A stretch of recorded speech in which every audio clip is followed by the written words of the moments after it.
What's up, gang? Hope you're doing well. This video is another one I've been requested to review a lot, which is Jason Preston. He's a current NBA player, I believe, maybe former NBA player.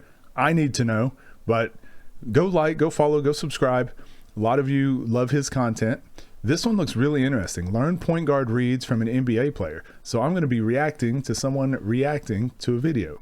This is him breaking down his point guard reads. I just want to see how he looks at these reads and see what we can see. I have two easy ways to make the game a whole lot easier for you. Number one, if a defender's back is facing you, throw the ball. They are wide open. Just like this clip, number 42 isn't looking at me. He cannot see that I'm going to make this pass. True. He's not wrong. Like if their head isn't turned and the offensive player is looking at you, just like in football, like if most oftentimes the receiver has such an advantage just because the cornerback can't see the ball. So it's like the same read, same principle. But also this is just kind of bad defense. He was wide open too. Right to his man. It's as easy as that. Very similar concept in this play. White shirt, turns his back. He can't see that I'm throwing the ball at his man. I will say this is the read that I do like this because it's going to show some off the ball stuff. Also, I'll move my camera. I moved it for the one-on-one thing and I kind of in the way. One of the reads players can't make is they make this, even though this was still a little bit late. I typically teach players when we get like a splits action or a back screen or we get some offensive action to the basket, you want to make the pass so they can score on this side of the basket. Once they've gotten to the other side, it's too late. This wasn't late, but most players, by the time they see the read and want to make the pass, they're going to end up throwing it somewhere over here. Elite players, elite passers anticipate, and they can see what's happening right now and anticipate that this player is going to be open. He can't see that I'm throwing the ball at his man.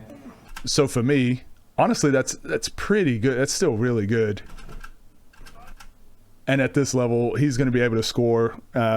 If these are all NBA guys, like if you get it to someone close to the key, they'll score. But yeah, high school, college, like if you guys can make that pass before they get to this side of the basket, 100% elite. But yeah, he knew he was passing it based on the screen, based on the way the defenders were set up. Don't wait to see if the player is open. Easy read. Very good. Very similar read in the half court. The defender's back to me. He can't see that I'm throwing the ball. Even though it doesn't look like he's open because the defender can't make a play on the ball. Who were we watching? Teodosic. We're watching Teodosic make these passes a ton where he's throwing them into space. This is like a super soccer concept, like passing someone the ball open when their defender is still in that space, but kicking it through that window where your player can get there first. You want to make the game easier for yourself, not harder. No need to catch it and think that you have to make so many dribbles, or just catch it and read the situation first. The tips I just showed you are more in a half-court setting. These are some easy ones just to get easy baskets and transitions off of makes and missed shots. The very first thing you should do off of a catch is look up. You should never catch it, dribble. The first thing you should do is catch and look and see if somebody can just get an easy layup. And that's exactly what this section is.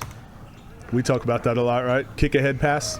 It's such You'd be surprised at how many opportunities a game just like this you can have. Very similar play like the plays before that I showed you. Number 24 is not looking at me. I can advance it to him. I know that he's a good driver. I know this is an easy way for him to get going on offense besides me having to set up a play maybe. This is so good. This is really good. I hope he does more of these videos. This is exactly what players need to see. More of this. As a point guard, as a guard, just anyone in general, kick the ball ahead, pass the ball ahead. Like he didn't have an advantage here necessarily, but when you're playing with good players, even if you're playing with bad players, kick it ahead and go get it back. But if you're playing with good players, kick the ball ahead. Like good things happen. If you're a really good point guard, this is Tyrese Halliburton special. This is the Tyrese Halliburton special. Like kick the ball ahead.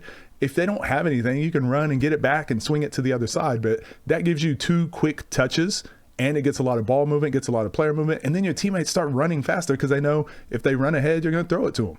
This is just You're not going to get a stat for it most of the time, but it makes you a better teammate. It makes your players play harder, run faster. This is just great basketball. Kick the ball ahead. Make He'll the do the game rest. easier for everybody. Same play here. But first thing I do as soon as I catch, I'm looking to advance. I'm looking to get easy buckets without having to expand too much energy. Very good. Again, as at a lower level, Too much energy. you want to make your decision to pass probably within that first dribble, second dribble. He went 3 dribbles and went with it was honestly bad spacing by his teammates too. Make something out of it. It wasn't pretty, wasn't perfect. But if I'm a coach, I would rather that. If he threw that and it would have ended up in a turnover, I'd just be like, yep, keep kicking the ball in. The more you do that and the more you allow your players to play like that, the better they get at making those decisions too. Like, he shouldn't have left his feet for the jump, for the bounce pass. Just keep the dribble alive if there's bad spacing, and then you can still make that pass later. This is really good. Another thing there, I gave credit to my teammate. I think that's a very important thing to do, especially as a point guard. You're the leader. The team goes as you go. I think it's very important to have a very infectious, positive attitude the entire time. Next section, pick and roll reads. I'm going to run through all of them, complicated, common reads. Pick and rolls are used a ton throughout every single level of basketball now. So I think it's really important as a point guard you kind of master that area. But here, I can walk you through some. Good action, though. Again, giving compliments to teammates. First read there, Oh, this is a very European thing. Get a little dribble handoff. We actually do this with our motion offense. Dribble handoff on the first side, kick it back to, we call this position the high out. So this is like secondary break kind of, or secondary transition, like get a little dribble handoff, because sometimes if you have good scores, they can fake the dribble handoff and go score. Maybe that dribble handoff turns into a 3, but it's kind of the first side action. It's kind of a fake action. But to get the ball movement, player movement, get the ball back to the point guard. Now he should be playing with space, kind of a closeout. The other movement should be happening on the other side. So you want to be attacking like as that ball is being reversed. This is great. through a pocket pass. Next, Straight into a pick and roll. Now there should be less help because they've had to defend in action. next read. Against a drop defender. This is I'm sorry, I'm stopping it on his video, but then we get into what we talk about in the Euro League breakdowns. We've done a ton too. Now you're just reading that tag defender. Can you get it to your big? Are they fully committing? Now you can lie with your eyes. So if you want to open up the big man, pause, you probably look to the corner and act like you're going to throw a deep pass, and then you drop it off to the big. If you want to open up the shooter, you probably act like you're throwing it down to the big, and you throw it to the shooter. Instead, I could hit the center here, but I'd be putting him in a tough position because right now he's looking at me. He can't really see that there's a low man coming to help him out, and I'd be putting him in a tough spot. So instead, I jump in the air to allow me to get a pass opposite. And that's something that I think that's also very important for guards to realize when a defender's momentum is shifting one way to then throw the ball there. So now this guy's wide open, and he could have taken the shot if he wanted to too. But we're getting even better, man. Next play here. Another thing that's really important for pick and roll coverage that will make things so much easier for you. I say, yeah, DJ, because I already know what the pick and roll, I already know that they're blitzing me. So I'm calling him up. No, before I've even came off the ball screen, I'm already planning the read that I'm going to make. This is huge. This is, again, we talk about a lot of this stuff on the channel. The amount of players that just have their brains turned off and they'll get blitzed on a pick and roll.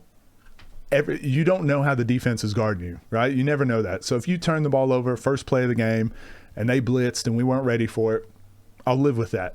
But if you're my point guard and you dribble the ball up, you come off a pick and roll and they blitz you again and you're surprised, turn your brain on, okay? He's saying they already knew they were going to blitz, so he calls the pick and roll. He's already anticipating it. He knows what's going to happen. The biggest thing is that your teammates know also, but you can set them up for success, which is what he's talking about here. I'm already knowing they're going to blitz, so I'm telling DJ, yeah, DJ, or really good point guards will set up their teammates in these situations, because most of these other guys, DJ might not be thinking they're going to blitz. He might not know what's going to happen. So be a point guard, set your teammates up for success, anticipate what's going to happen, communicate those reads. And this takes a lot of practice and team building. Really good video so far. So I clear out, I didn't show it in the video, but I clear out this side. So now once they blitz me, it's a mismatch for whatever low man pulls over to the big man. Take your time. Yes. Yes. Another read here. There's 3 people in ball screens that most of the times you're going to read. It's the person who's guarding. Well, we just talked about this, right? Know the pick and roll coverage ahead of time. You're not cheating. It's not cheating. It's just being prepared. Guarding you, it's the big who's in drop, and it's the low man who's pulling over. In this play, it's more of a complicated one. I'm reading all 3 of them. So the big on my team looks open. The big is up, he's rolling, he's on his way to the basket. But I see that my defender throws his hand. It's the same thing we talked about earlier too. Lying with your eyes, you can act like you're throwing this pass, and then you can swing it to the corner. I'm interested to see what he does here. And I also know he's a good defender. A lot of this is anticipating stuff before it happens. I also see the low man start to creep in. And like I said earlier, as soon as I see him shift this way, I know I can look over here to the roll man and then skip it over to the corner. Creates a closeout. Creates a closeout for his teammate, lets him go one-on-one. Simple basketball. Play simple. Play the right way. This is very good. Again, like I was saying earlier, I think it's important to give credit to the bigs, because like I said, it's not possible without them, and it just brings better morale for the team in general. Another pick and roll play here. He kind of slips it out. There's no real advantage that happens from that play. So instead, most bigs are going to play like that. instead of just coming off of it wildly without a real plan, I'm slowing it down. Set one this time. And I tell him, hey, this time I want him to set it. So now when he sets it, the big has to come to me. Yep. And now I'm putting him in an advantage. The big. Only thing I would change here, I mean, he seems like a pretty good passer that I wouldn't be telling him these things unless I saw a lot of turnovers or unless I saw a lot of mistakes. Obviously, we're not seeing mistakes or anything so far, but in general, don't pass from these types of positions.